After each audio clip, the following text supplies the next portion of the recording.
you know how as a parent you would be like, hey, cut that Yeah. out. Like Yeah. it was that level of a gesture minus the words, cut it out. So it was Mm-hmm. just the gesture. And I just remember feeling like, okay, so I ain't coming back over here. Right. Right. I'm gonna Right. just Right. be honest. I Mm-hmm. felt like I ain't coming back over here. Right.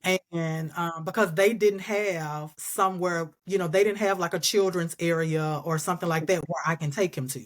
Mm-hmm. Um, so he wouldn't disrupt like the service or whatever. But so I did remember feeling like that.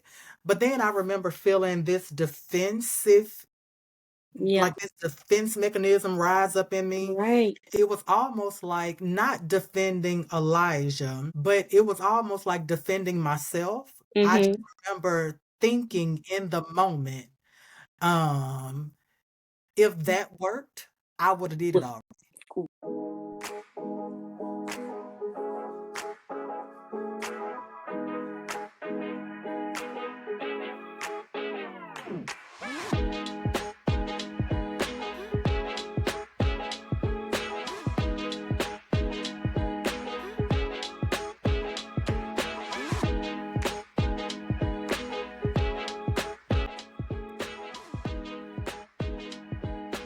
Hey everybody. Oh my gosh. Welcome to another episode of the Being Rare podcast. It's been a minute since we've actually recorded, and by the time you'll see this video, you may have seen one or two videos prior to this one, but in this moment, it's been a minute. So welcome and welcome back. I hope you're doing well, and I'm really excited about today's conversation. Um Probably by the time of this episode, it will be 2025. We are actually recording in 2024 right now. So happy New Year, and I'm gonna go ahead and put that out preemptively because I know it's going to be 2025 when you see this. And so I hope you're doing well. I hope the new year has welcomed you with peace and open arms, and you are ready to kick off 2025 productively. If you don't know who I am, you should. I am Sarita Edwards. I am the host of the Being Rare podcast. If you are not yet following Being Rare, you should be. What are you waiting on? Go ahead and hit that subscribe button wherever you stream your podcast, and follow us wherever you listen. So we're going to jump right into today's conversation. Today we are talking about transitioning, and I thought that this would be a really good conversation as we approach the new year to talk about transition.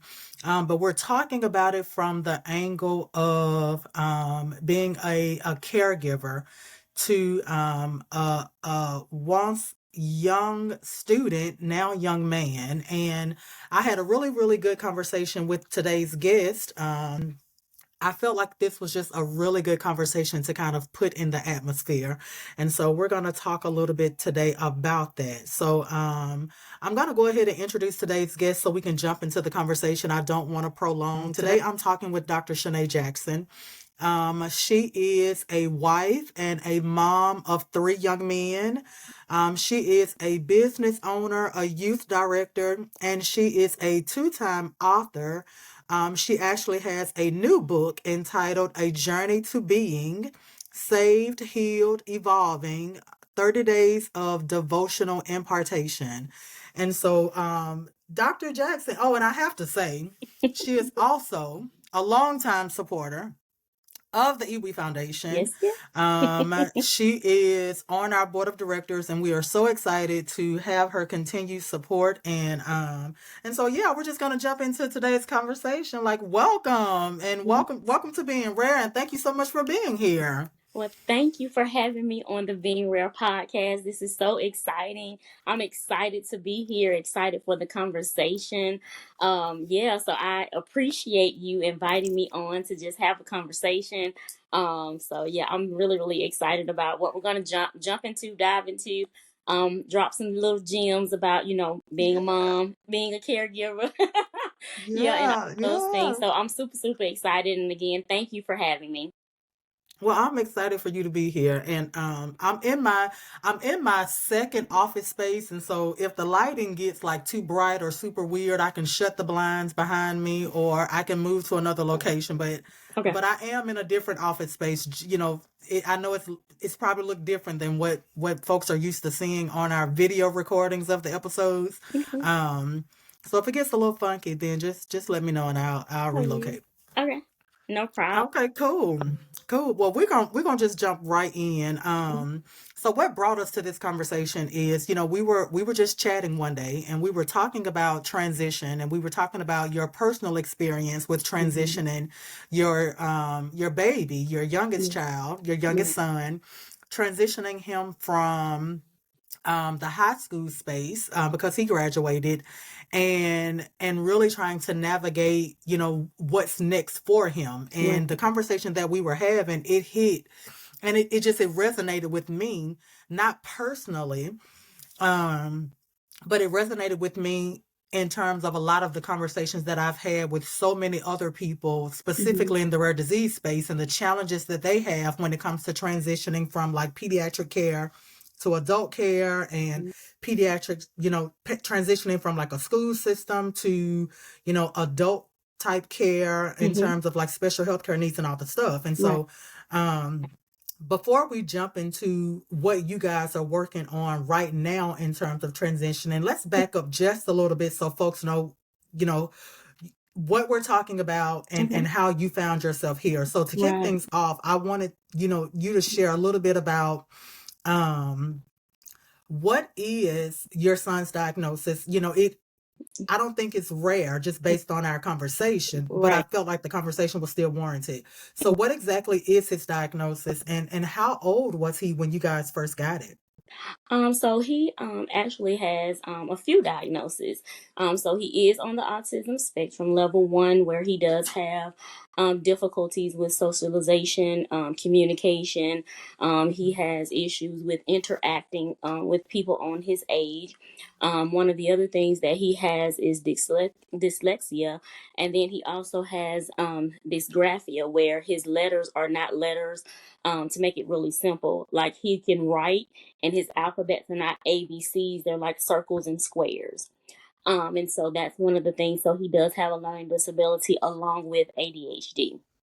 We did not get any of these diagnoses during pregnancy or anything like that. It was actually pre-K, first grade, when we literally noticed something was not right. Well, let me just back up. Even before then, because he did not actually walk until he was about 3. And so he would just scoot with one leg on the floor, and he would just scoot across the floor. And then by that time, he was not verbal at that time. We were taking him back and forth to the pediatrician. We were told that, of course, he's a young boy. So we know, I was told that boys develop, they develop slower than young girls. And so we were just really going off of what we were told by the pediatrician. He's going to grow out of it. One day he'll just get up and walk, he'll talk, he'll be fine. So then by that time we get to pre-K, we had difficulty potty training. It was just, if he did not understand, he could not grasp, going to the potty. He could not grasp schoolwork. He just did not understand what was going on. And it was his pre-K teacher, and she was just like, she had a conversation with me, and she just was basically, letting me know that they were concerned that maybe, something was off or whatever. And me and my husband were already concerned, but we thought we were doing our due diligence by taking him to the pediatrician, letting them talk to us, and we were voicing our concerns, and they were just, telling us that, he was fine, he'll grow out of it, even at that age of, 3 and 4 and everything like that. And so we thought we were doing our due diligence of being parents, making sure everything was okay, and things like that. But it was when she basically, just told me, don't be afraid to maybe you need to get him tested just to see if something else possibly could be going wrong. And of course, we did do that. And at that time, he was going into kindergarten. And so in kindergarten, we did find out that they could have testing through the school, But being the person that I am, although they did offer us testing through the school, we did take that opportunity, but we also did it personally through our own, hiring people to be for him to be tested as well. And so that's when we did come up with the diagnoses of, him being on the autism spectrum, being nonverbal, and things like that. And like I said, dyslexia with him having those disabilities of learning and reading and all those things. Because he when we went into pre-K, he was not even on a level of like a reading level, writing level. He was not even on the scale at all. And so by the time he was first grade, second grade, we end up having to have a caseworker, got an IEP, and all of those type of things. And again, we were still first, second grade. ABCs were still circles and squares for him. So by the time we were third grade, basically I was advised that he was just one of his teachers basically was just like, he's mentally retarded. So needless to say, because he could not learn and she did not, at that time, she was having a lot of issues in her classroom. So of course, the one-on-one help that he needed, he was not getting that. So she just basically, advised us that, he's mentally retarded. And I'm just like, oh my goodness. And so he was in third grade at that point. And basically I decided as a mom to take him out of public school, simply because we were having so many challenges just getting him help, getting someone to want to assist him, getting someone to actually, do what the IEP was advising that needed to be done for him. And so at that point, needless to say, I was a frustrated mom. I was very frustrated with the school system, just frustrated with the doctors. And so then, of course, me and my husband decided to change pediatricians because I was getting nowhere. And so prior to changing pediatricians, I was given a medicine for ADHD, which was Focalin. It was called Focalin. And so when they gave this medicine to him, he was like a zombie. And I did not like that. I did not like the fact that, administering this medication to him throughout the day, and he was already nonverbal. So he would just sit there. And then one day he starts hallucinating by seeing, he was saying something was outside, by moving his hands, just moving his hands, moving his hands. And I was just like, no, this is not, I don't like this as a mom. So I end up changing pediatricians. I end up taking him out of public school. When I took him out of public school, I registered him for pre-K, K through 12, the online schooling that you can do at home. Yeah. So I took a year to really work with him to see like what was going on, how can I help him, what things that we need to implement, with him having autism, with him having dyslexia. I had to go as a mom and research, how do I help him? What ways Yeah. can I help him? Because I was not getting that through my provider. I was not getting that through the school. So as a mom, I had to take that initiative to do what I needed to do to help my son having these challenges.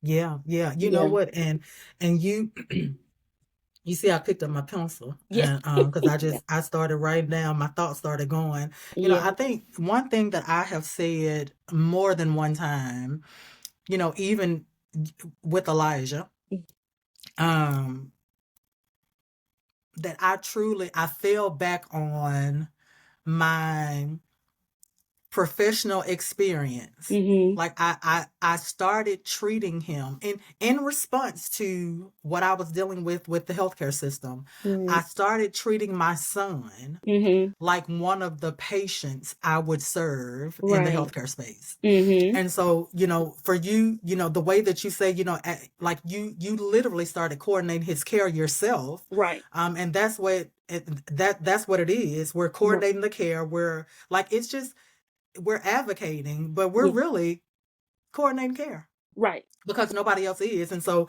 um, And I just remember the moment feeling like if I don't do something for my child myself, we will continue to go in these circles and not get Right.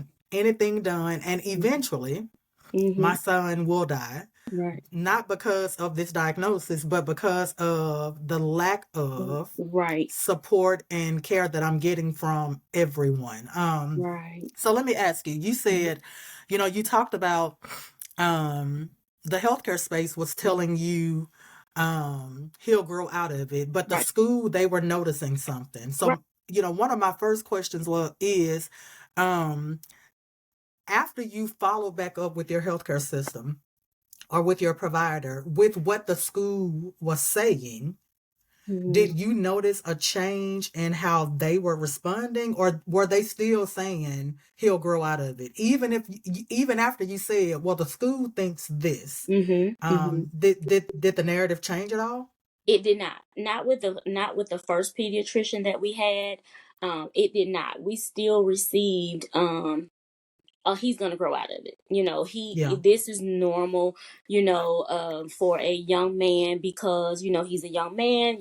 Young boys mature much slower than young girls, and it wasn't. And let me just say, I don't have any daughters, so I don't even know what that looks like. I have all sons. Mm-hmm. And not to mention, I had two sons prior to him, and it's like, well, they were already walking. That. You know what I'm saying? They were already Mm-hmm. walking. They were already talking. So I was expecting him to follow those same steps as my other two sons, because we Yeah. didn't have any issues. And so having the same pediatrician, I did not expect it would be he'll grow out of it, because you were the Yeah. pediatricians to my other two sons. and Right. and and knowing that you had been with all of us, you basically, we knew each other.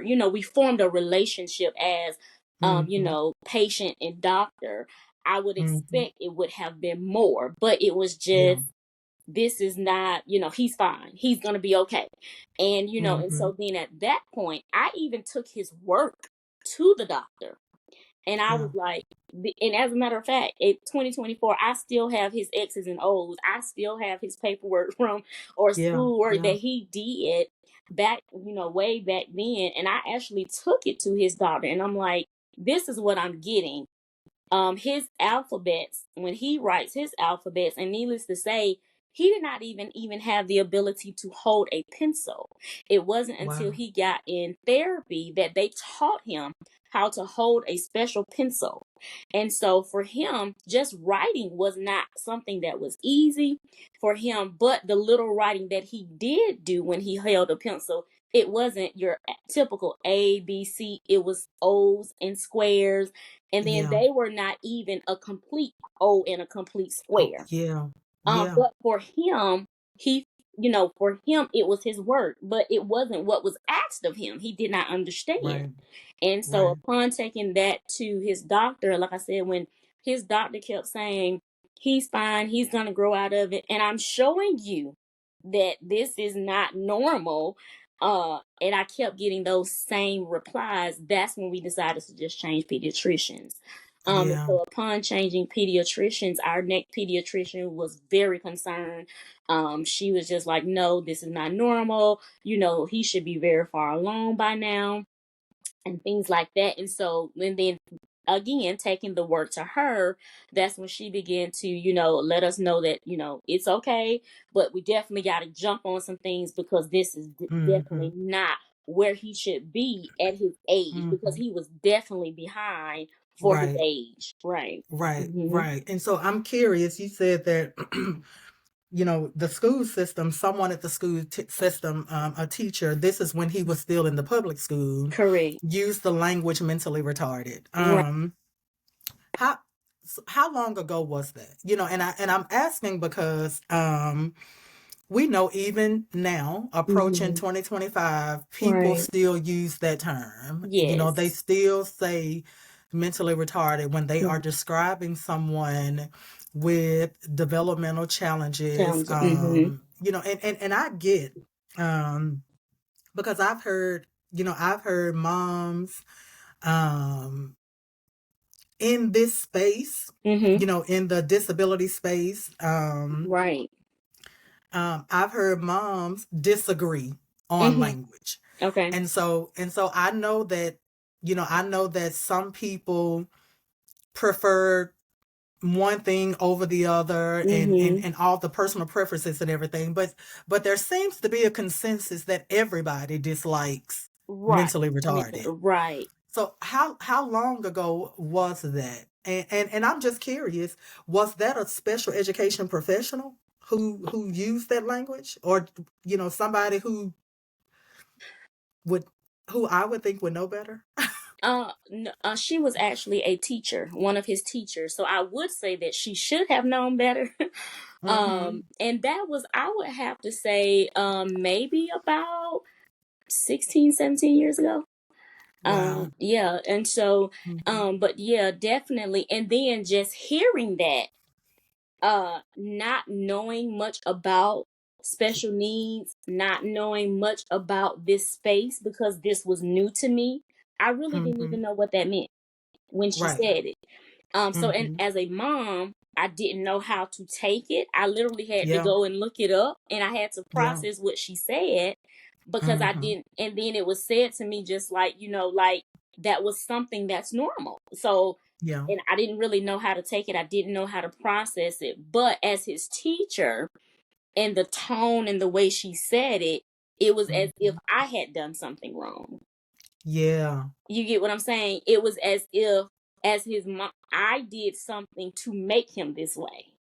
And Yeah. so I was just like, okay. Mm-hmm. So that was Yeah. something that now I have another piece of my up on the table now, because now I know that something is wrong, but now the thought of, is it my fault that Is it my something fault? Yeah. right that something is wrong? So now Yeah. that's another piece of something that I have to process because of the way it was delivered to me. And Mm-hmm. now and honestly, like I said, that wasn't something that was on my mind at that time. I was just trying to get help for my son. But when she said it Yeah. to me as if I did something, so now it's something that I have to process. Well, did I do something? Right. Did I Right. miss something? Right. So that just opened the door to other things of, Mm-hmm. looking at it in a different lens of, okay, Mm-hmm. am I at fault Right. Right. about something that I really did not know? Like I said, I did not know that was special needs was new to me. I did not even know like what that, the real definition of what Right. mentally Right. retarded is. Yeah. Yeah. Like what it means. Right, right. And I think, I think that says a lot for, I think that's the truth. That's the reality for a lot of people. I think Mhm. we find ourselves faced with diagnoses that are new to us. We Mhm. are very unfamiliar with them. And so we're trying to process it. And then you go to, you know, your provider or Mhm. whomever, Mhm. and they don't fully understand it either, so they Right. don't really know how to be helpful, and or they say stuff like that, Right. and it adds a extra layer to what Yes. you're already trying to navigate, and Right. and Exactly. it's so important to know how to have conversations with people, Right. and that's something that I think a lot of people talk about, Yeah. just that um that cultural competency, Mhm. and bedside manner, Right. just all the stuff when it comes to having conversations about things that are um not normal. Right. It's not in everyday talk for Exactly. everybody, and so when it's Right. being presented for the first time, you need to really be careful, with your approach and your Yeah. delivery and all the stuff. Right. Definitely. Because now I can't ask a question because I'm feeling guilty, Right. or I'm I Right. can't ask That. a question because I've lost focus because of how Right. you've delivered the information. Exactly. Right. Yeah. Wow. So I'm curious. When it comes to the school system, Mhm. you changed, you left public school, which I mean, kudos to you Right. for making that decision for your son. And I know that the Mhm. reality of not everybody being able to do that. To Like that. I know Right. that, you know what I'm Right. saying? Like I know you and all that you do and all that you stand for, the people Right. that you help and your Right. day-to-day stuff. I know you understand that that's not something everybody can Correct. Correct. easily do. In turn, they Right. they would have to tough it out in the public Yeah. school system. Right. um but Right. being able to do that, um and now you're in a private space, Mm-hmm. you've got a different level of support. Right. What changed for him in terms of how he received services at school Mm-hmm. and from the healthcare system, because now you got a new doctor too. Right. And so you just completely Yeah. shifted Yeah. Yeah. everything. You like literally you Yeah. transitioned everything, healthcare provider, school Yeah. system. How did things start to improve for Okay. your son, if they improved? Mhm. Right. So by this time, he's in fourth grade. By this time, when I took him out I took him out of public school at the end of the third grade. So we would do fourth grade at home, homeschooling. And so for him, it changed because number one, I like I said, I had done my research just for autism to try to see how do I assist, because he would have these rocking episodes and I had no idea what that Mhm, was. But I learned that that was one of the, either something was wrong, something around him he did not like, or things like that. And so for me, I realized, or I learned, in him being home, music is what soothes him. mhm, Learned for him, and that was one of the things that I worked with. Like I said, he was in the K through 12 program, and his IEP caseworker in that program, she was just a blessing. And she mhm, basically just told me, you know, you try different things, because with Tyshawn, he's also there are certain fabrics that he doesn't like to touch his skin. There are certain things that he did not like to touch. There were certain things that they would send me, and they would like see if he likes the texture of this or see if he likes how that feels. So because they would send me different things and it was a different type of, let's try this, let's try that. mhm, Some things he mhm. liked, some things he didn't. So it kind of gave us something to gauge from, to even Yeah. for him to be assisted when it came to occupational therapy, speech therapy, and things like that. And by him having an online, he had one-on-one in that program. So that really improved because it also gave me a chance to see how she taught him and see how Yeah. she would talk to him, because at the time he was learning school, but I was learning how to deal with him, because as Yeah. a mom, no one Yeah. educated me on how do I deal with a son that's having a rocking episode, and I didn't even know that was, I didn't know what that was. Yeah. And so for him, I learned a lot. Even though he was home learning, I learned a lot. And so Mhm, it improved for him because we learned how to navigate through his different episodes, and mhm. learning. And even now, that's something that we have to do now. Make videos, turn on music, because those are the type of things that assist him and help him. So that was something that improved with him. And then as far as the healthcare side, anything that they did, my pediatrician was willing to assist or go a further step and say, Mhm, well, let me try to connect you with this program, or let me try to connect you with these resources. So it began to improve, where we were able to then connect with different organizations and different things that, or different events that I can take him to, or we would find a community that was dealing with different things that we were dealing with. So she helped on that end, where, and then if she noticed anything, as far as like, okay, you know how they have that scale, he should be here, he should be there. And if he was not, she would say, okay, well, let's try this, because we want to try to get him where he needs to be.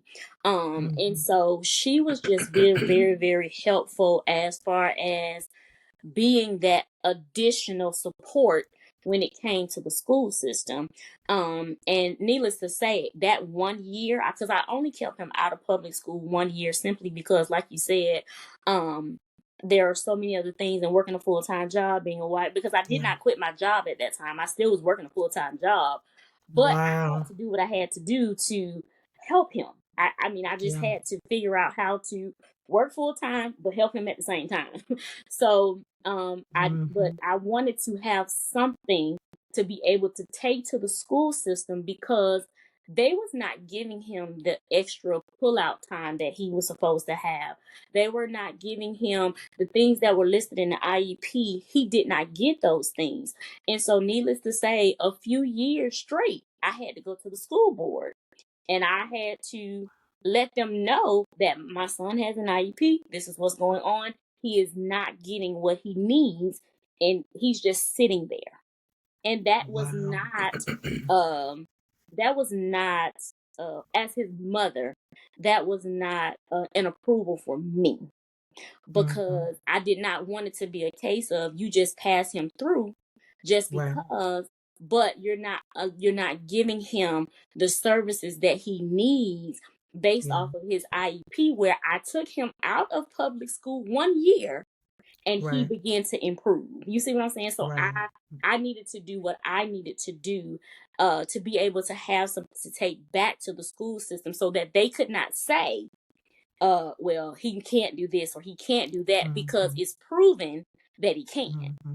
Right. But now, needless to say, those sessions when he was home was one on one. True enough, those were one Right. on one sessions. And when he would have a rocking episode, like, I was there to calm him down. Yeah. And that's Yeah. totally different from being in public school. And I do understand that in public school, you have a class of 10, 15. I understand that he would not be able to get all of the one-on-one time, but I did expect him to get some, not Yeah. none. You get what I'm saying? Yeah. So, but things as fourth grade, fifth grade, they did begin to improve for him. And needless to say, I am one of those moms that will pop in. I am one of those moms that will I read every page of the IEP. I know exactly what it says. I'm one of those moms that I research the state's regulations, for the IEP. What was my Hmm. rights as a mom? Yeah. I had to research all of those things, because unfortunately I did have to I had to use some of those things in Yeah. order for my son to receive what he was supposed to receive, in order for his education not to fall through the cracks. So Right. and like you said earlier, literally I had to be an advocator for him. And I still am. I had Yeah. to advocate for him. Yeah. Yeah. Hmm. Hmm. Yep. That's, let me tell you. Wow. Like, I don't think people realize um that the IEP is a legally binding document. It is. Yes, it is. Um Mhm. and we have not had any issues, thank God, when it comes Mhm. to Elijah's IEP. Mhm. Um and I think, and I thought when you said you took him out, you were putting him in private, but that's when you Mhm. were doing homeschooling. Homeschool. Yes. And then he went back to public Public. school Yes, he did. after. Gotcha, Mhm. gotcha. Okay. Mhm. And so I don't know. I think for me, the IEP is so important, and I know Yes. that it can get very complex, and I Mhm. know that it can get very overwhelming. Yeah. You and I both know, Yeah. we had a recent conversation with someone who said they Mhm. spent 4 4 hours hours. Yeah. in an Yeah. IEP meeting, and Yeah. um like it's, I think for me, it's really sad that Mhm. the IEP meeting and the process has become so strenuous Yeah. and off-putting for families. When Right. you hear people talk about the process, and it's dreadful. It is. People hate it, Mhm. and Yep. and it should not have to be that way. Like, you're Right. already navigating so much. The last Mhm. thing you need is a few sheets of paper causing this much Yeah. anxiety for R- for people. Like, it's just, right. Right. Right. it's ridiculous. Right. It's ridiculous. Right. So in terms of support, Mhm. Autism is one diagnosis that we hear a lot. Yeah. You know, it's I would say that it's a common condition. But it seems like you still lacked resources. Yeah. So, you know, Mhm. what was that process like for you in terms of building community, finding resources, you know, given the diagnosis and him and his symptoms and all the stuff, you know, Mhm. finding peers and people Mhm. who could relate to him, like were resources shared with you? Were they readily available? Did you have to hunt and dig for them yourselves? Like what did that process look like for you? So starting out with his pediatrician, she did give us some resources, some events to go to. Now I will say, a lot of the events I did not take him to. I would go myself simply because um we've had the looks, the stares, Oh my goodness. and Hmm. I was not and let me just say this, a lot of people that knew me personally did not know what I was going through. So Mm, it was important for us to build a community, but it wasn't something that just like happened overnight. It was a whole mhm. process. Yeah, And simply because I did not want him to be mistreated, because I've been in settings where most of the children had autism, but they it was like a mistreatment, and I just did not yeah, want anyone to mistreat him. So let me just mhm, say, a lot of stuff starting out, I did not take him. I would just yeah, go and observe and check it out myself. And if I felt like something was off, or I don't know if he'll be treated, we didn't continue on. yeah, Or I didn't even go to the event, or I didn't go to the next event, or things like that. mhm, But then I started to build through church. That was one of the places where we were really able to build a community, as far as like people not mistreating him, or mhm. people not looking at him, or if he had a rocking episode, it wasn't what's wrong with him. Yeah, And so that was one of the places where we really built a community. So I would say, for the resources, it wasn't that it was hard to get the resources. I did do a lot of research myself. But honestly, I'm gonna say, me personally, I think a lot of the pushback on the events and the resource, that was on me, simply because being honest, I did not want him to be mistreated. I didn't want him to be yeah, looked at wrong. I wanted him to be treated like a normal person, which you really can't say what is a normal a normal person. right, um, right. but I wanted him to be treated like everybody else. And another thing was, because Tyshawn was on a different social level, Mm-hmm. another thing we had to deal with was him being, let's just say 12, 10, 12, and he wanted to socialize with the 3 and 4 year olds. So that's going to make Yeah, other moms yeah, uncomfortable, because why would yeah, this young man that's much yeah, older want to sit on the floor and play with these little toys with these little yeah, children? right. So that was one of the things that we had to deal with, where we had to kind of pull him away, because he did not socialize on his age level. Asian, He yeah. socialized very beneath his age level. Mm, And so, not to make other parents uncomfortable, not to make them, because that can be weird, that can be strange. yeah, So, yeah, I would, and I still do sometimes, depending on where we are, what the setting is. I keep him very close by, because I don't want other people to feel uncomfortable because he yeah, socializes beneath his level. And yeah, that's something that we had to deal with. So that was another thing why, when we did start going to like different events, or we did something like that, I could see the stares and the looks and yeah. things like that. So it would be one of those things where it would just be like, okay, I think we'll just not, come to this, or Yeah. we'll just pull back, because everybody, Mhm. is uncomfortable, It's things like that. uncomfortable. Yeah. Yeah. Yeah, and I think I experienced that a few weeks ago. We went to I'm gonna just say. Yeah. So we went to a church. I'm not gonna say the church. Yeah. Um, we went to a church that we had gone to before, and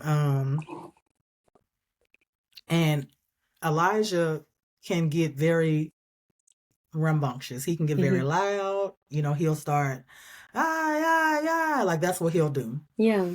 And you can try to soothe him Yeah. and calm him, like one way that we try, like I can try to like do something with his hand, the palm of Hmm. his hand. If that doesn't work, I can just rake my fingers across his face, like different Hmm. things, like just sensory type things. Right. Right. Right. If Right. that doesn't work, he may be sleepy. It's just it's a bunch of different things. Like, and you have to kind of trial and error. Like, what is it this time? Yeah. What is that? What is that? Yeah, yeah. Like, what is that? Yeah. Okay, so then you do all your different things to try to identify what Hmm. he's trying to communicate through that sound. Right. Um, and before I figured out what it was, someone at the church made like this little gesture, like, hey, like, quiet down. You know how as a parent you would be like, hey, cut that Yeah. out. Like it Yeah. was it was that level of a gesture minus the words, cut it out. So it was Hmm. just the gesture. And I remember feeling like, okay, so I ain't coming back over here. Right. Right. I'm gonna Right. just Right. be honest. I felt I Hmm. felt like I ain't coming back over here. Right. And because they didn't have somewhere, they didn't have like a children's area or something like that where I can take him to. Hmm.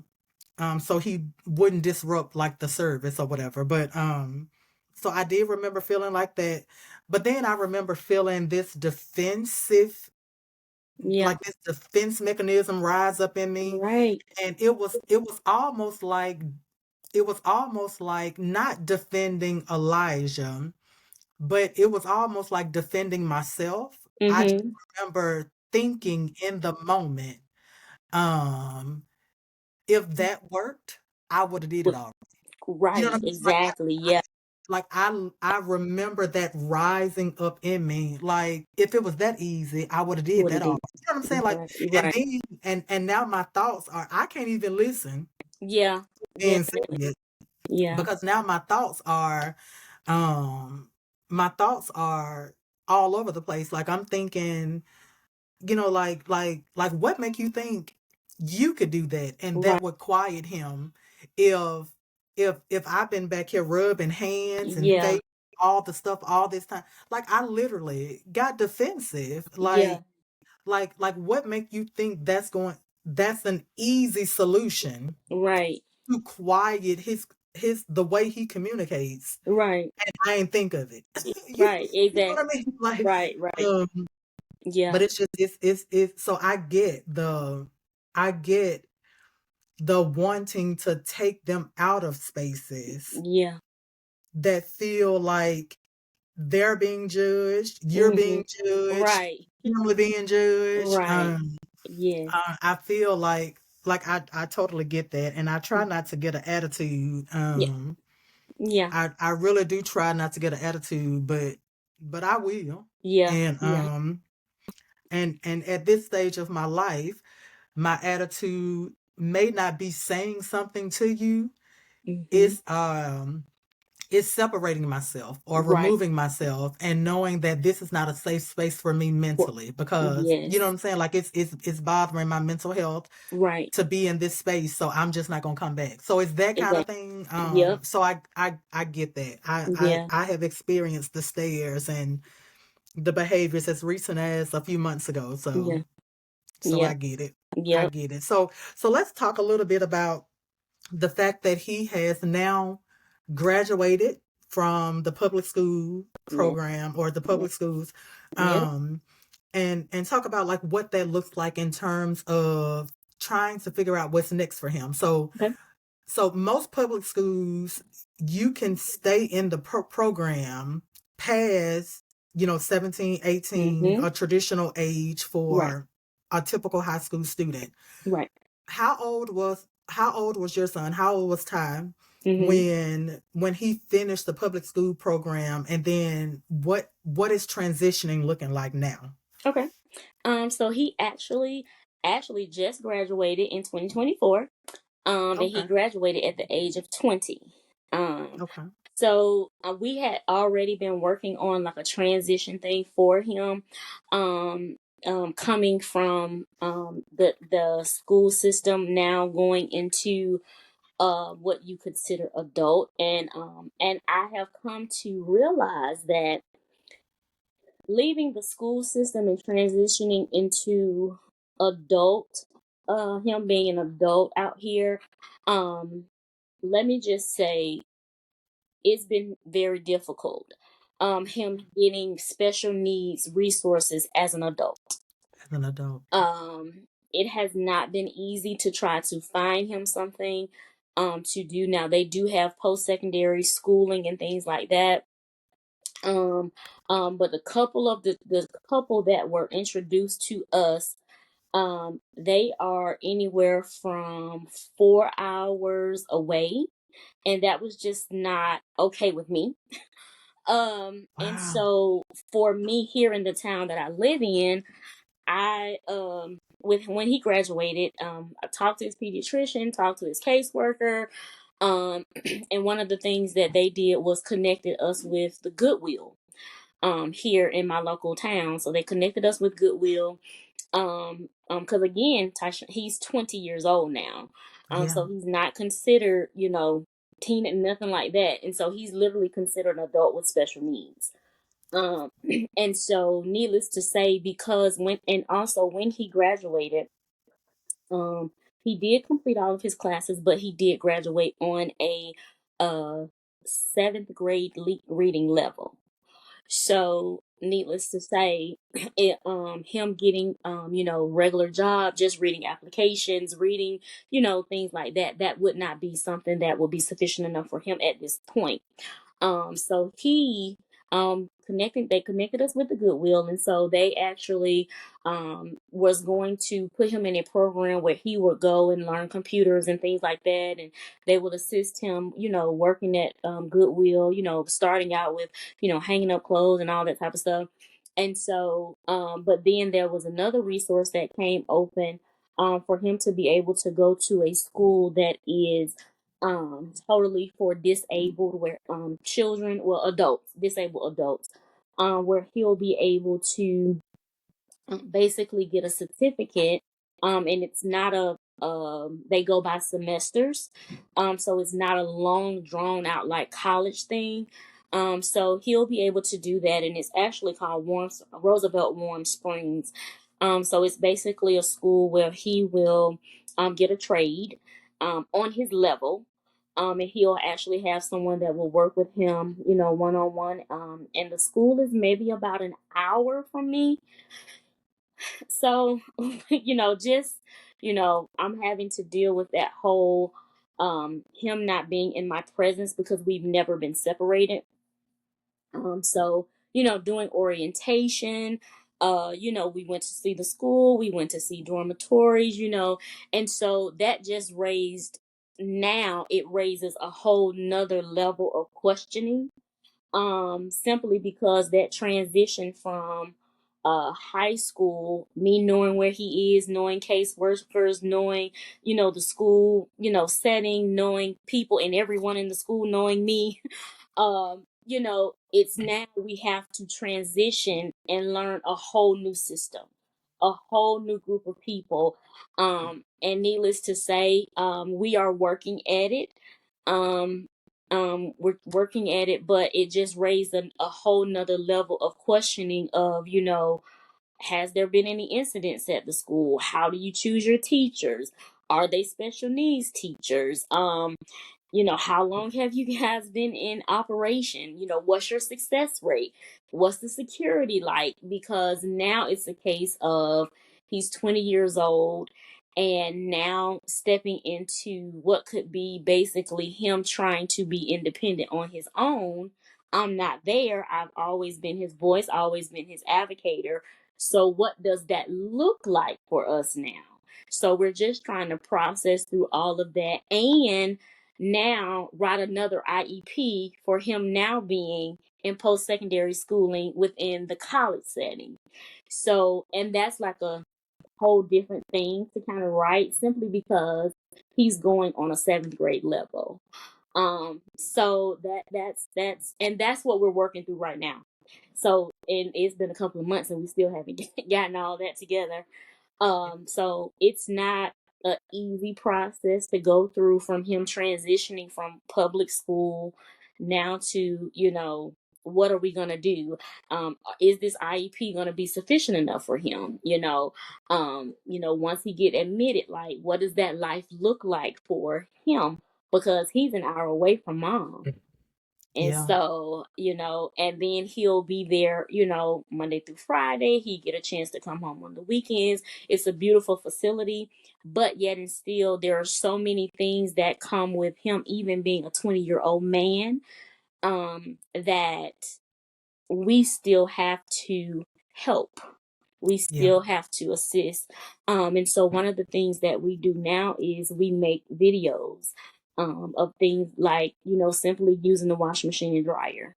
This is the video, and these are the buttons, and this is how you do it, and this is how you, use the machine. So it's just things like that, different things that we have to still implement today, that Yeah.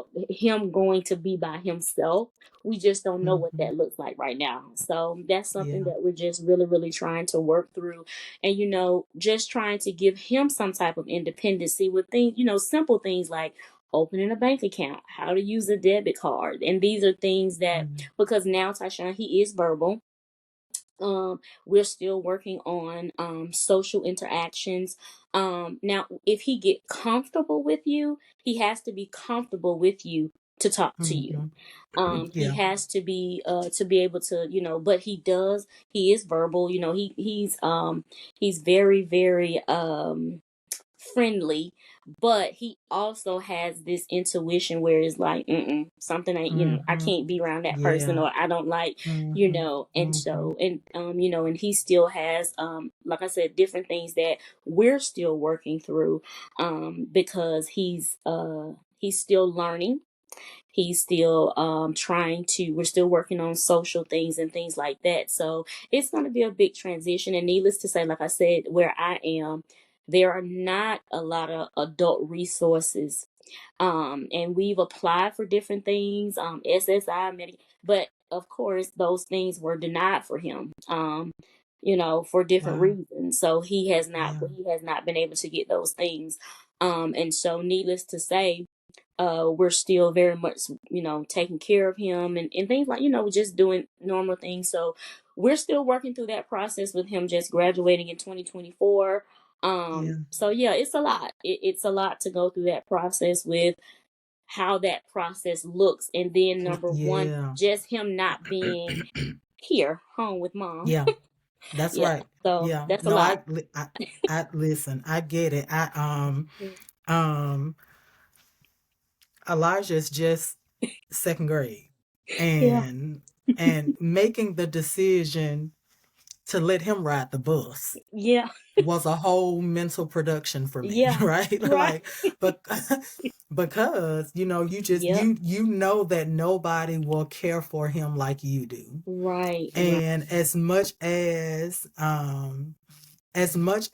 we want to um trust other people, Yeah. um it's not as simple as just trust other people. No. It's not, Yeah. especially when you have a child who cannot verbalize Yeah. or properly articulate Right. when a challenge arises or when Yeah. mistreatment is there. Correct. It's Right. difficult, and I Yeah. need to know that the people who interact with my child, look, I get it. I Yeah. need to know that they know Right. Right. who I Right. am. Right. Right. Right. Yeah. um And I think and that's one I'm gonna just say, and don't play with me. No. that part. Look, I and look, mean, at least don't play about when it comes to them people. Well, right? look, the ones that belong to me, don't play about those. Yeah, don't play with my Yeah, baby. Like yeah, don't test don't right, look. I joke a lot and say don't test my gangster. You know. right. And that's fun. And and I've had people say to me, um, well, he's older now. You should just let him. Just let him. And and people will be like, well, you should let him go. Don't crutch him. Don't do things like that. But there is a whole challenge. There is a whole like Yeah, process for us to get it out the is. house in the morning. There's a process for us to Mm-hmm. get somewhere on time. There are so many processes that I have to go through Mm-hmm. with things that has to do with Tyshawn that people don't realize and people don't Right. understand. So it's not as Right. simple as I understand that he's 20. I get Right. that, but there are still so many things that we have to work through in the morning. You get Right. what I'm saying? Like throughout the day, there's Mm-hmm. so many things that we have to work through. It's not as simple as just let him go. It's Just not let. that Yeah. simple. You see what I'm saying? It's not that Mm-hmm. simple. Mm-hmm. And if Mm-hmm. you just saw Tyshawn, you would not know all of the challenges that are behind the scenes that we have to go through just on an everyday basis. People don't Right. understand that. Right. And so, Right. I hear what people say and I get it, but I also know that at the end of the day, me being mom and being his advocator, like you said, no one is going to take care of him the way that I do. And I can look at him if he's not talking or something. I can look at him and be like, okay, this is what we need Yeah. to do. Mm-hmm. Versus putting him in a Yeah. setting where someone may not know what to do. Someone may not know how to calm him. Someone may not know how to just deal with him. And Yeah. so those are things that we've developed, over Mm-hmm. these 20 years. These are things that we've developed Mm-hmm. to where, Mm-hmm. just taking him to a new place, like you're going to have, there's like a whole set of instructions of things to do. You get what I'm saying? Of things to Mm-hmm. do in order for Mm-hmm. him to just be okay. So, Mm-hmm. I get it. I understand it. But at the same time, if you're not in my shoes and you not Yeah. there and you haven't walked, you really don't know because you're on the You don't outside know. looking in. You don't really Right. know. And so, Exactly. just, because I've had several people tell me, just take him, he'll be okay. He's 20 now. I get that. I understand that. But there's Mm-hmm. still so many things that comes along with, like I said, Mm-hmm. just us going through a typical day. Yeah. And I Yeah. don't think people, I think, and I think people say stuff like that trying to be supportive, not realizing Hmm. that they're not being supportive. Right. Um, because just like it's a transition for us, it's a process Hmm. for us as the Right. parent, it's a process and a transition for them. Like you're Yeah. putting them Hmm. in an unfamiliar environment, you are Yeah. exposing them to people who they don't know, they have Right. not built a rapport with, they don't Hmm. have they don't have a scale of trust with anybody. So Hmm. like you even have to consider, is Yeah. it a good, healthy, safe environment for them For- to navigate, Right. Right. Right. I think about when we decided to pursue public school for Elijah. One Hmm. of the first things that I did was I had to balance my own emotions, but then I Right. reached out to our school system. I sent an email and I said, we just learned that we're eligible for this program. Hmm. I knew that we were a year ahead. Like I knew we had a year before we were even eligible, but I Hmm. wanted to reach out to them because I didn't want them to start receiving paperwork. I didn't want them to start Googling or whatever they did. I wanted Right. them to interact with us and Elijah before they started receiving paperwork on his condition. And Right. I think for me, it was important to do that because I felt like if the healthcare space is refusing us care Hmm. because of a diagnosis, surely a school system will too.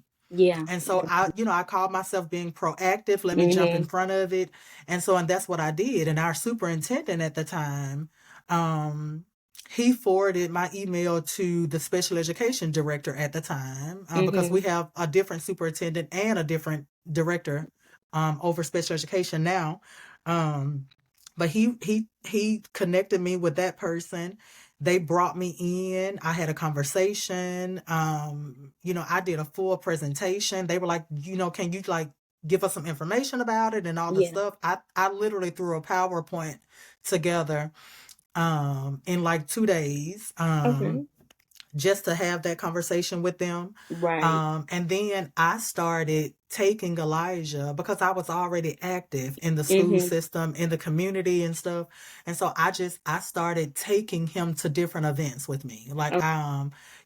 because I wanted him to also get the feel Mm-hmm. of being outside of the home. Because Right. prior to that, he was at home with me all day. Mm-hmm. I had left my professional career to be a full-time caregiver. Right. And so all he knew was the house and Right. doctor's appointments. Right. And so and I was like, okay, so let me take him, let me start taking him to different events at the school. Let me Right. start taking him to different events in the community. Um that weren't for him. Right. They were different things that I was participating in, but Mm-hmm. I strolled him right in. And if I felt like it was going to be a conflict, I would, if somebody invited me somewhere, I would say, I have my son who will need to come with me. Is that okay? Mm-hmm. And they would Mm-hmm. say, oh, absolutely, absolutely. Right. And I let him kind of get the feel of Right. different environments. To Right. see if he could even, it would it be overstimulating, because I didn't know. Yeah. Right. I Right. honestly did not know. And so I Mm-hmm. think when people say just do it, Yeah. they're trying to be helpful. They're trying to be Yeah. encouraging most times. Let's be fair. Sometimes folks are just trying to be in your business Yeah. because they think you're being ridiculous. Right. But it's because, they're ignorant to this life, This. right? Mm-hmm. Um, and Mm-hmm. but just like we have to figure it out for ourselves, Yeah. we got to make sure it's going to be mentally safe and stable Right. for our child as Children. well. Like, we Yep. don't want them to be overstimulated, or or having to deal with all of this new Yeah. at at the same At one time. time. You Mm-hmm. got a new place, you got a new teacher, you got a new Yeah. school, now you're living in a dorm. Like, that's a Yeah. lot at one Yeah. time, It right? And is. so It is. I get, Mm-hmm. taking your time with it. I am curious, how was the transition with healthcare? Does he still see his pediatrician, or have you had to find an adult provider? Like, what is that looking like? So he no longer sees his pediatrician. So he actually stopped seeing his pediatrician when he was 17. Hmm. And so we have an adult doctor now. And they're very aware of, all of his medical records were sent over. And so he has an adult doctor now that is very aware of everything that's going on with him, very supportive. Yeah. Doesn't, I mean, don't have any issues if anything go on. He is like, let us know, I mean, he is very, very supportive of, Tyshawn. Every year, like clockwork, he sends us it's time for his physical, let's check out this, let's check out, he's very, very supportive now. Yeah. And so I'm very appreciative, of his doctors, who we have right now. And so that's been good. So we're just trying to navigate other resources outside of, Yeah. that Yeah. him being an adult. Because even though he is special needs, I don't know Hmm. exactly why when they become adult, it's like everything stops or everything Yeah. changes. um Hmm. but he's still special needs. So Yeah. I'm learning that special needs adults, uh it's a little harder. It's a little harder to Wow. get them what Yeah. they need. Because one of the things my doctor even told me was, maybe now that he's an adult, let's even have another testing assessment, Yeah. um, because now he is an adult. Just so that we can have that on record to continue on, if something goes on or things like that. And so that's something that we are maybe we're considering, because now he is an adult, he's transitioned out of high school and everything like that. And so that was one of the things that he suggested, maybe let's go back through the testing and let's see where he falls, falls now. I'm not Now. opposed to that or anything like that. Yeah. But again, that's just something that, me and my husband are talking through right now to try to see if that's something that we want to do now, because he is not considered in the young adult, teenage. He's considered adult.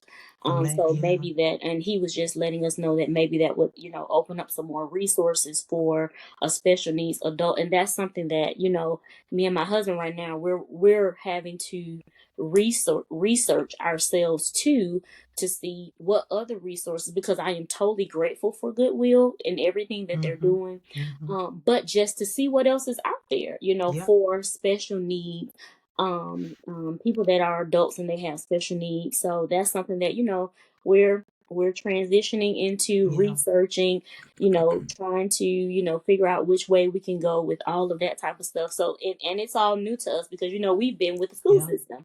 And so now yeah, we're no longer with the school system. But I yeah, will say his caseworker with the school system, she's very, very sweet lady. She just reached out a couple of weeks ago just to ask about him, see how he was doing, see how his transition has been, and things like that. Because even with him being out of high school, until we were trying to figure out, which way we were gonna go, what were we gonna do, um, with him having, a learning disability and stuff like that, although he's out of high school, we still been multiplication, reading, spelling, sight mm-hmm, words. We're yeah, still having to do that simply because for him, he can have it one day, but then the next day it's gone. So we have to do mm-hmm, repetitive learning. So yeah, it's not a case of, we're still, although we're out of high school, we're still working. We're still right, having to stay on top of things like that because, like I said, it's just that repetitive thing that we have to do for him in order for him to mm-hmm, be able to continue to move forward. And so, and mm-hmm, and now with him transitioning to post, see, that's something that I have to be on top of. Are you all willing to do the repetitive thing? yeah, You get what I'm yeah, saying? Because for him, that's something that he needs. Whereas for everybody else, they may not need that. But for him, he needs yeah, repetitive in order for him to get it and for him to understand. And mm-hmm, the other thing is, do you have the patience to do that? yeah, Because yeah, everybody don't have that patience to be repetitive because they want to yeah, move on. But yeah, unfortunately for him, that's when he starts to fall behind. yeah, So yeah, that, and see, those type of things that we have to just work through. Yeah. yeah, and I'm, Hmm. and just that patience and the repetition and all the stuff, and those are, little tiny nuances that we need in our Yeah. IEPs, Yeah. Yeah. and we actually just had Elijah's IEP in December, or we're in December. Yeah. We're Yeah. actually recording this episode in December, guys, Yeah. and Yeah. we just had Elijah's IEP, and one thing that I loved, and I actually took a moment to mention it while we were there, Mhm. was I loved how his teacher, who is, I'm just saying, I love her. She is just Mhm. amazing with him. Mhm. Um, she put in his IEP, about breaks, Yeah. not overexerting him. She put in Mhm. the IEP about, that I had reached out to her Mhm. with concerns about people being patient with him Right. because I know how he can work my patience. Right. Right. And I knew when he was transitioning to second grade, Mhm. I reached out over the summer, like when I Yeah. learned who his teacher was, and I expressed all my concerns in email, and like I appreciated that, number one, she responded to my email, Right. Yeah. right? I mean, so Mhm.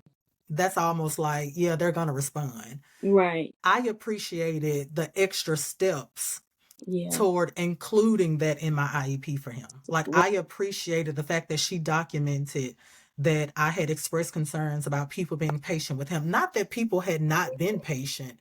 I Right. just know people don't always have patience. Right. And Exactly. so I wanted it to be, I did not have to ask her to Mhm. put that in the IEP. Like she Right. documented, Mhm. breaks and being patient with him and making sure you take your time. Mhm. He's you know Mhm. he's learning how to scoop his food himself and Mhm. take the spoon to his mouth. Okay.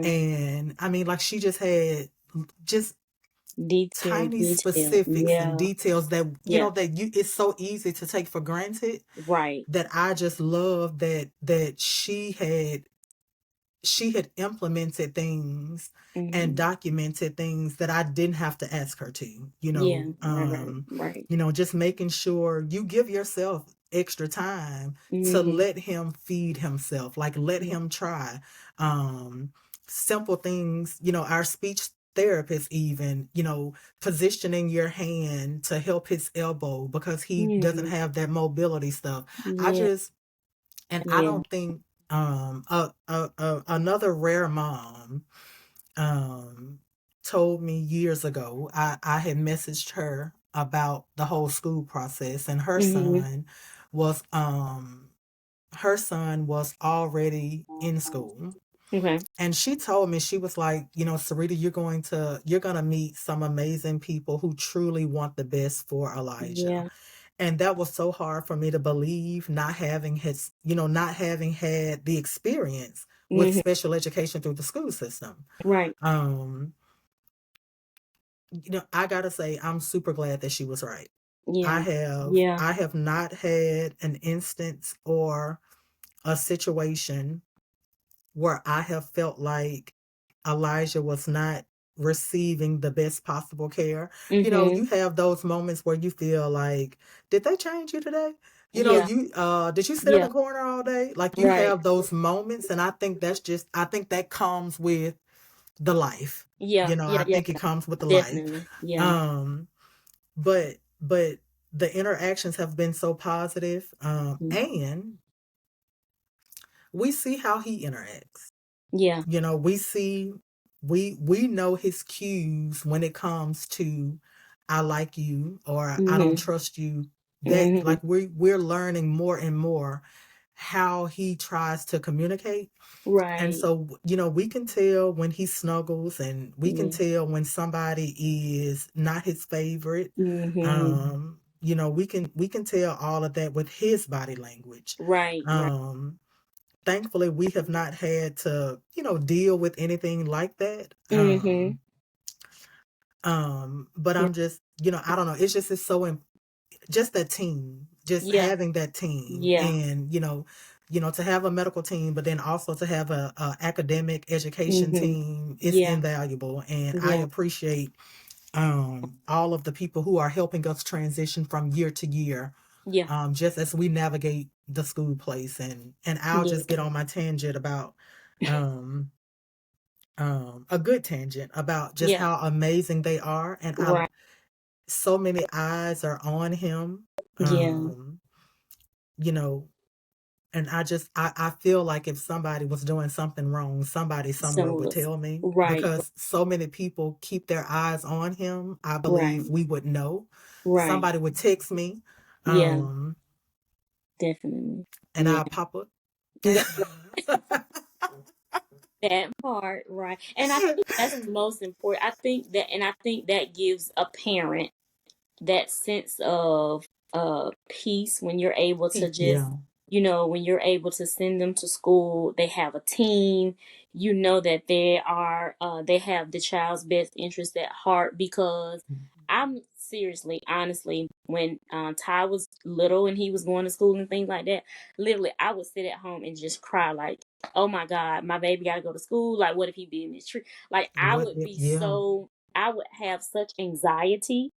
And it Hmm. wasn't until I took him out of school and put him back in school, Hmm. for fifth grade up until he graduated, that piece of anxiety that I had of him just going to school, it settled, because he then had a team that was, they was on point. We had IEP, and like I said, they knew at any moment I can pop up. I would call an Yeah. IEP meeting in a Yeah. minute. Hmm. And because they knew that, I was that mom that was very, very active. I wanted to Yeah. know if anything had, and because they communicated with me, and like you said, if something went wrong, I knew he had a team where I knew Yeah. that they would reach out to me. And and like I said, even though he's graduated now, there's I had a couple his teacher caseworker reached out to me, and she wanted to know how's he doing, what's going on with him. And Mm, so, when you have that team, and when you're able to know that, you got somebody that cares, somebody that's yeah. patient, and listen, somebody that reads the IEP, because Yeah. um, before I took him out of school, like they wasn't even reading his IEP. And that's when I said I had to go to the school board several times.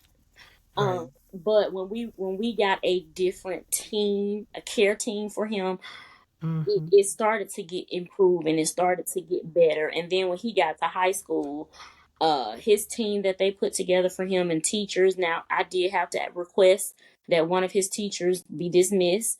um and as my right as a parent, I could do that. I had to, Yeah. one teacher, and once we got her off the team or whatever, we didn't have any issues going forward. And I think that's one of the things that brought me that, where I got over my anxiety of him going to school, or something happening and him not telling me, or not telling the teacher, or being mistreated, or things like that. And so, it just got to a point where, even when he went to prom, because he did go to his senior his senior prom, uh that was just, for me, I was just like, oh my goodness, my baby's going to the prom. Going to the And prom. of course I tried to sneak in, but they was like, no, mom, you can't. Like, I'm his date. What? Yes. So like I did try to sneak in, and they was like, no.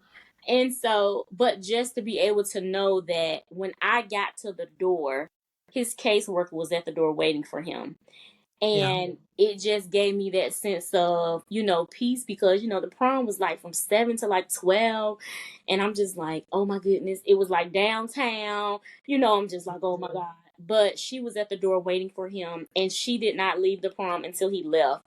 And, I was just so appreciative and grateful that she took time out of her day to go to the prom, to, To the to make sure that, the special needs kids were taken care of. And, and Tyshawn, she like had him hand in hand. And that just really, I was just like, oh my goodness, thank you. Because I yeah. promise you, I was trying to get in that place. Listen, I'm just saying, and because Oh, it's literally just that. Like, yeah. I'm very, very grateful Yeah. that we Very great. have, that we have good experiences. Mm-hmm. Overall, you Yeah. have little Right. hiccups here and there. Right. Right. But I'm super, super grateful and appreciative of the team that we have for Elijah at Mm-hmm. school and health, Yeah. our healthcare team. Um, and I truly believe, if there's ever something I need to know, Yeah. somebody somewhere is gonna make sure I find out. And Yeah. I mean, and let's just be fair. It's no secret that I'm saved. I'm a Christian. I believe Right. the Lord will reveal. That's it. Now, that part. I I totally believe agree. I Yes, Yeah, ma'am. I believe that the Lord will reveal it, and Yeah. I will know all things that I need to know Right. concerning that little person of That, mine yeah. named That's right. Elijah. Yeah. Right. And so yeah, um real quick, Okay. completely sidebar. And I hope you can't hear all this noise in my background. I'm in a different office space, and so I can just hear noise through the wall, and I don't know if it's picking up No, I on hear it. I don't. but okay. Um, but just real quick sidebar, Hmm. just transitioning from all of that. Like, I appreciate you sharing so much of y'all's journey, but Hmm. I don't want to wrap up our call Okay. um without talking about your new book. Yes. I It's know that you have a new devotional, and I have not purchased yet. this. I have not purchased but I know that I know that you have a new book and Mm, it is available on Amazon. it is. Yes. I know that it's still open and available. I actually just looked before we jumped on, Uh-huh. and I was like, like, well, shoot, it still says it's available for Yeah. to arrive by Christmas. But then Right. I was like, well, this episode is gonna go out in January, so I mean, get it for somebody for Valentine's Yeah. or something. um, but I do want to just talk about the purpose behind your devotional, Mhm. and like what led you to write a 30-day devotional Mhm. I mean, for anybody. I was about to say for women because I know you Yeah. do a lot of work with women, Mhm. but it's a devotional, so it's for anybody. But what Yeah. led you to writing a devotional? Yeah, so I did. I wrote a devotional, a 30-day devotional. Like you said, it's called A Journey to Being Saved, Healed, Evolving. And I wrote this 30-day devotional simply because, like you said, I am a Christian. My belief is in Jesus Christ. But I also, being a mom of three sons, my oldest son is 27, my middle son is 20, I'm 21, and then I have a baby that's 20. Um, Needless to say, I went on a journey where I lost myself in being a mom, being a wife. I really, really lost myself, and I had some traumatic events that happened in my life. And I kind of lost the authenticity of who Shanae is. And so I had to go on a journey with the Lord about just being who He ordained me to be, being the real um Shanae. And so it led me to go on the journey with the Lord and just really dig deep and allow Him to peel back the layers of my life, from being a mom, being a wife, being in I wear a lot of hats, in all of those things. But I got to a point in my life where I felt there was a void, and I didn't realize what that was. And so when I decided to go on this journey with the Lord, He showed me how He saved me, and it was definitely Him that healed me, um, from the traumatic events, the things that happened in my life, and I won't go into all of that, but just how He healed me from hurt, trauma, disappointments, and those were things that I was carrying on the inside, but I allowed it to kind of be hidden, and I just went on with everyday life, being a mom, being a wife, and I just allowed all of the traumatic hurt, pain, all of that stuff be swept to the side, and I let all of my being a mom, wife, and all of these things take precedent over what was really going on with Shanae, because I had a silent cry and nobody knew that. And I would just go about my day, but there were so many things that were going on within me inside that I had not dealt with. I was a teenage mom. So needless to say, being a teenage mom, a lot of things that I did not get to experience as a child because I was a mom.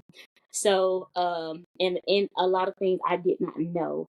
But God has me in a place now where He is causing me to evolve into the person that He ordained me to be from the foundation of the earth. And so, going on this journey with the Lord, there were just certain scriptures that He pointed out to me within this 30-day journey that literally I was able to capture the scripture, but also pull something out of it to help someone else. Because a lot of times, as women and men, we don't deal with the stuff that's going on the inside. We don't deal with the mental things that we have in our everyday lives that pop up, but we suppress them down. We don't deal with those things. And then a lot of us, we just ride on our titles. We ride on because being a wife, being a mom, those are roles. And we ride on those things and we really don't deal with traumatic events, traumatic experiences. We don't deal with things that happen to us as a child that does affect our adulthood. And we just live life every day, and some of us are just existing and we're not living. And so, with this book, it's just basically a book to help people to understand, number one, that God saves. Jesus Christ, He is the Savior, and He can be your Savior. If you give your life to Him, He will definitely save you. He will heal you from anything that you have gone through in your life. And He will then cause you to evolve into the person that He's ordained you to be, because every one of us are here for a purpose. But a lot of times we get lost in life and we don't fulfill the purpose. And so that's kind of like the backdrop of that book and me sitting down writing that book. Yeah, A Journey to Being. And needless to say, I'm still evolving into, who God has called me to be.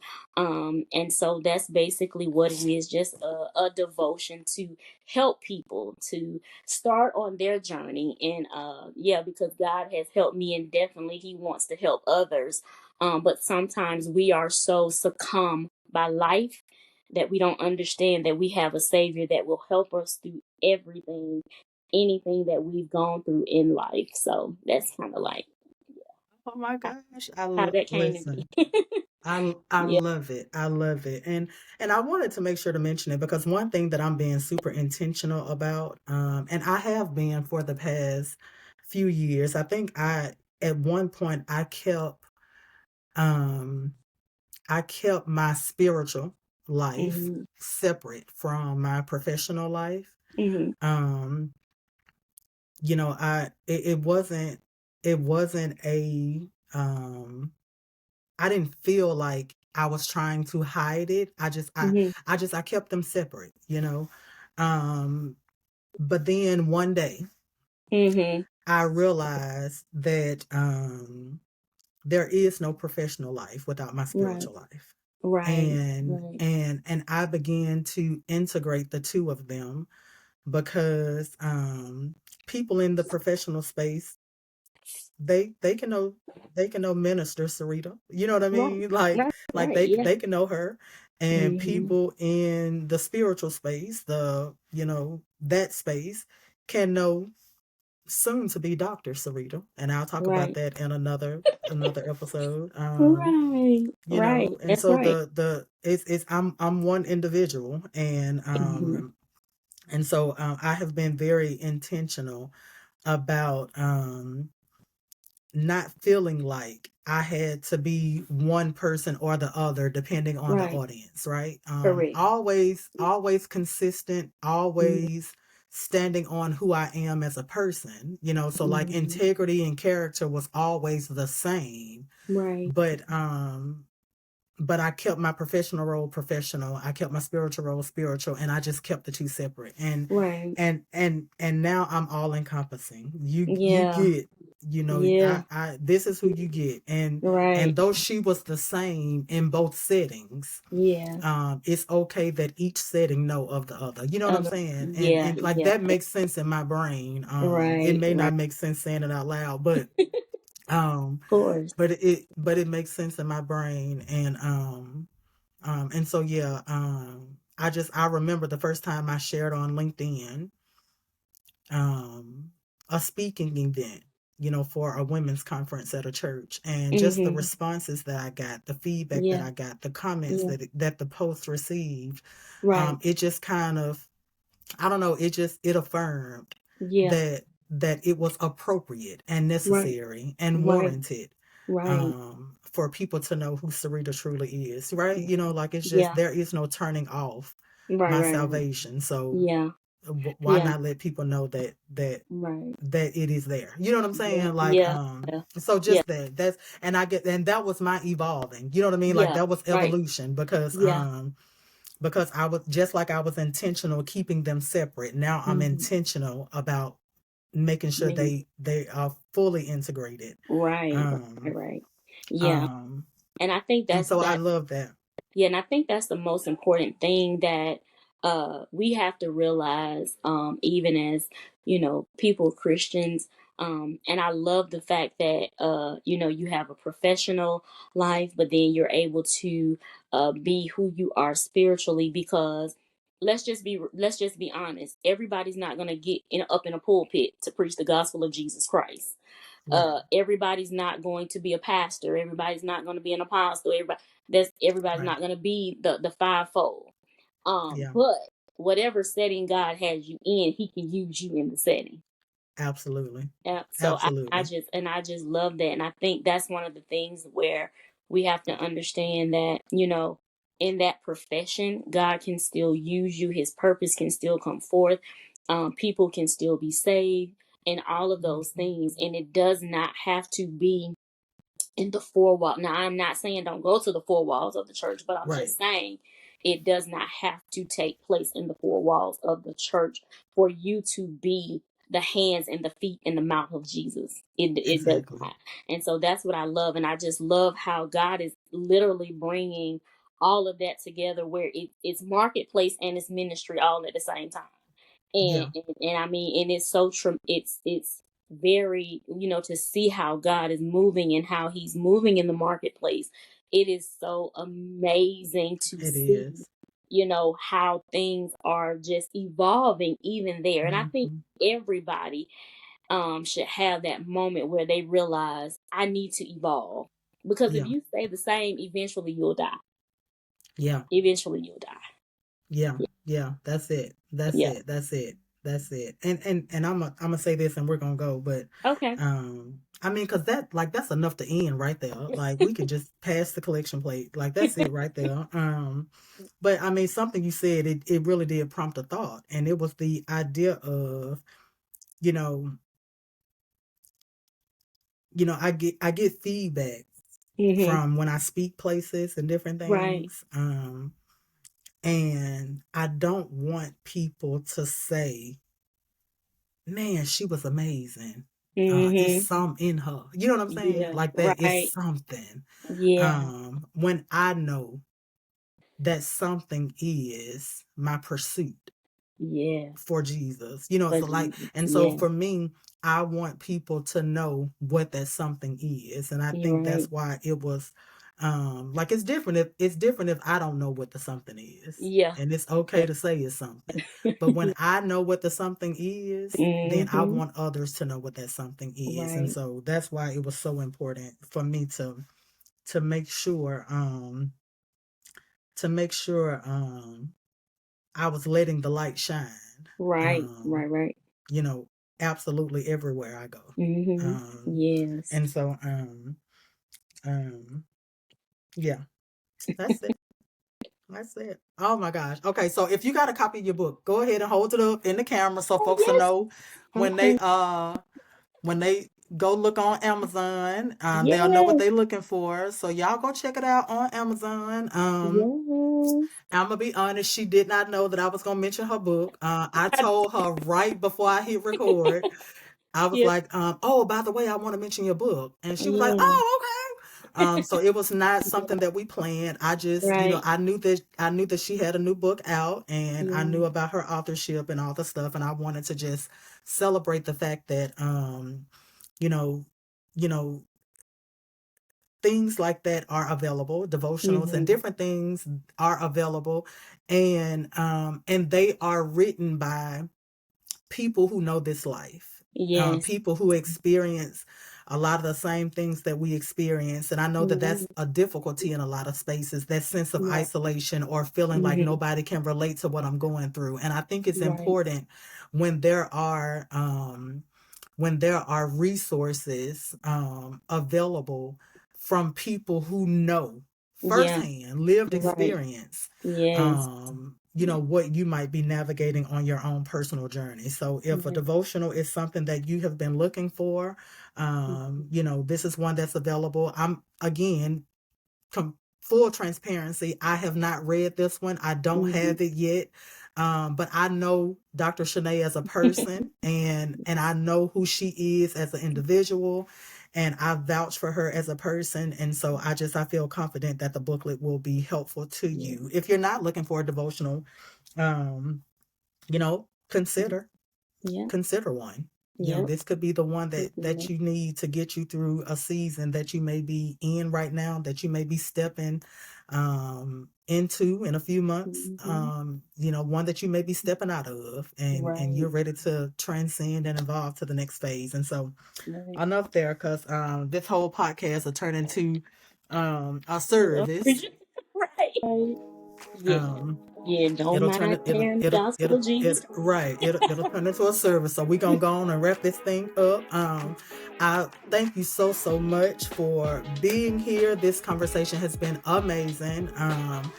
And I look forward, for us to just keep the dialogue going about just Right. transition support. And Yeah. I would love to know what happens with Tashawn and what you guys Yeah. decide in terms of the Yeah. program and all the Okay. stuff. And yeah, any last words for you? No, just want to thank you so much for having me. I appreciate, you taking your time out to allow me to come and share with others on your platform. Thank you so much. I appreciate that, and I will definitely keep you posted on Ty and everything that goes, on with him, and to everyone that's listening. Thank you for your time. Thank you for listening to the Being Rare podcast. Really appreciate it, and thank you so much again, Miss Edwards, for having me. I appreciate you so much. Awesome. Awesome. All right, guys. Until the next one, be rare. I'll holler at you. Peace. All right. Bye bye.